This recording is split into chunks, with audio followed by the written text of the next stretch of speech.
Hi guys, ಹೆಂಗಿದ್ದೀರಿ ಎಲ್ಲರೂ? ಇವತ್ತು ಯಾವ ರೆಸಿಪಿನೂ ಇಲ್ಲ. ಇವತ್ತೇನಿದ್ರು ನಿಮ್ಗೊಂದು ಥ್ಯಾಂಕ್ಸ್ ಹೇಳ್ಬೇಕಂತ ಈ ವಿಡಿಯೋ ಮಾಡಕತ್ತೀನಿ. ನನ್ನ ಕುಕಿಂಗ್ ಚಾನಲ್ ಇವತ್ತಿಗೆ 6000+ ಸಬ್ಸ್ಕ್ರೈಬರ್ನ ಕಂಪ್ಲೀಟ್ ಮಾಡೈತಿ. ನೀವು ಇಲ್ಲಿವರೆಗೂ ನನಗೆ ಭಾಳ ಸಪೋರ್ಟ್ ಮಾಡಿರಿ. ಇನ್ನು ಮುಂದೆ ನನಗೆ ಹಿಂಗೆ ಸಪೋರ್ಟ್ ಮಾಡ್ತೀರಿ ಅಂತ ಅನ್ಕೋತೀನಿ.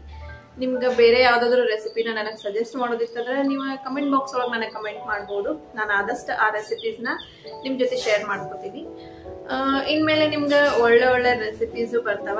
ಆಮೇಲೆ ನಾನು ಆದಷ್ಟು ಆಕ್ಟಿವ್ ಇರೋಕ್ಕೆ ಟ್ರೈ ಮಾಡ್ತೀನಿ. ನಿಮ್ಗೆ ನನ್ನ ರೆಸಿಪೀಸ್ ಎಲ್ಲ ಭಾಳ ಇಷ್ಟ ಆಗ್ತಾವ ಅಂತ ಅನ್ಕೋತೀನಿ. ಯಾಕಂದ್ರೆ ಪಾಸಿಟಿವ್ ಕಮೆಂಟ್ಸ್ ಅನ್ನೇ ಇರ್ತಾವ ನನ್ಗೆ. ನಿಮ್ಗೆ ನನ್ನ ಲೈಫ್ ಸ್ಟೈಲ್, ಆಮೇಲೆ ಕಿಚನ್ ಟಿಪ್ಸ್, ಗಾರ್ಡನಿಂಗ್ ಟಿಪ್ಸ್ ಏನೇ ಇದ್ರು ನಂದು ಇನ್ನೊಂದು ಚಾನಲ್ ಐತೆ ನೋಡ್ರಿ. ಆ ಚಾನಲ್ ಲಿಂಕ್ ನಾನು ಡಿಸ್ಕ್ರಿಪ್ಷನ್ ಒಳಗೆ ಶೇರ್ ಮಾಡಿರ್ತೀನಿ. ಆ ಚಾನಲ್ಲು ನೀವು ಸಬ್ಸ್ಕ್ರೈಬ್ ಮಾಡ್ಬೋದು. ಸೊ ನನ್ನ ಚಾನಲ್ 1 year ಆದ್ಮೇಲೆ ಮಾನಿಟೈಸ್ ಆಗೈತಿ. ಕುಕಿಂಗ್ ಚಾನಲ್ ಮಾನಿಟೈಸ್ ಆಗಕ್ಕೆ ಸ್ವಲ್ಪ ಟೈಮ್ ಹಿಡಿದೈತಿ. ಆಮೇಲೆ ಹೊಸದಾಗಿ ಕುಕಿಂಗ್ ಚಾನಲ್ ಸ್ಟಾರ್ಟ್ ಮಾಡಿದವ್ರಿಗೆ ಒಂದು ಟಿಪ್ಸ್ ಏನಂತಂದ್ರೆ, ಚಾನಲ್ ಸ್ಟಾರ್ಟ್ ಮಾಡ್ರಿ, ಅದ್ರ ಬೇಗ ಮಾನಿಟೈಸ್ ಆಗ್ತೈತೆ ಅಂತ ಎಕ್ಸ್ಪೆಕ್ಟ್ ಮಾಡಕ್ ಹೋಗ್ಬೇಡ್ರಿ. ಯಾಕಂದ್ರೆ ಕುಕಿಂಗ್ ಚಾನಲ್ ಸ್ವಲ್ಪ ಸ್ಲೋನ ಮಾನಿಟೈಸ್ ಆಗೋದ.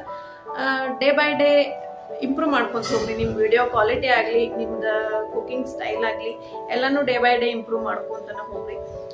ಆಮೇಲೆ ಜಾಸ್ತಿ ವಿಡಿಯೋಸ್ನ ಅಪ್ಲೋಡ್ ಮಾಡ್ರಿ, ಚಾನಲ್ ತಾನಾಗ ಗ್ರೋ ಆಗ್ತೈತಿ. ಸೊ ನಿಮಗೆ ನಾನು ನೆಕ್ಸ್ಟ್ ವಿಡಿಯೋದಾಗ ಇನ್ನೊಂದು ಹೊಸ ರೆಸಿಪಿ ಜೊತೆ ಸಿಗ್ತೀನಿ. Thank you so much. Bye.